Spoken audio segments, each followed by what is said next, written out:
आपण आज पानगाव मध्ये कुलकर्णी साहेबाचं गाव आहे, शेती आहे. सर हे पूर्ण प्लॉट किती आहे आपला? पूर्ण प्लॉट 7 एकर.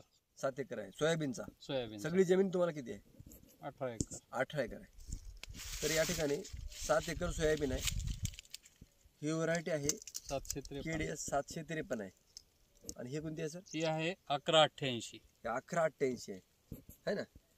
तर या व्हरायटीला आज 99 दिवस झाले. तर आज 19 सप्टेंबर 2024 आहे. त्यामुळं 100 दिवस, उद्याला 100 दिवस होतात. आता जवळजवळ काढा आली व्हरायटी आणि ह्याला एक 10-15 बुडापासून शेंड्यापर्यंत शेंगा आहेत त्याला. पूर्ण शेंड्यापर्यंत शेंगा आहे.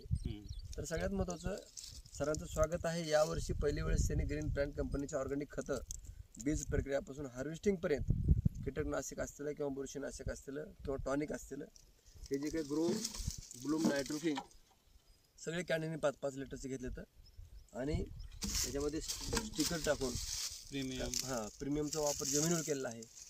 भूमिपावरचा वापर केलेला आहे. कापसाला प्रोडक्ट वापरले. कापूस किती सर आपला? 5.5 एकर. 5.5 एकर कापूस आहे.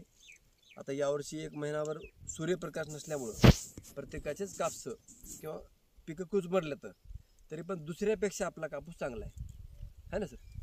तर या ठिकाणी जर बोलायचं म्हणलं तर शेंगाची संख्या भरपूर आहे, साईज चांगली आहे. तर सुरुवातीला ग्रो ब्लूम नायट्रोकिंगचा स्प्रे झाला. किती स्प्रे झाले सर आपले? 3 स्प्रे झाले. 3 स्प्रे झाले. ग्रो आणि नायट्रोचे 2 झाले आणि ग्रो आणि ब्लूमचा 1 झाला. नायट्रो आणि ब्लूमचा म्हणजे फुल अवस्थेमध्ये 1 झाला आणि वाढीसाठी 2 झाले. बरं, मग फरक सर? फरक काय आता गेल्या वर्षीपेक्षा? आता गेल्या वर्षी तुमचं 100% केमिकल होतं आणि यावर्षी 100% ऑर्गॅनिक आहे ग्रीन प्लॅन्ट कंपनीचे. तर काय फरक मग? आता फरक काढल्यावर कळलं. गेल्या वर्षी आम्हाला हे 1188ला 16 क्विंटल उतार आलता एका बॅगला. बरोबर. आणि यावर्षी आता काय होते बघू. बरोबर. तर समाधानी येत आलेले शेंगा चांगलं ना. बरोबर.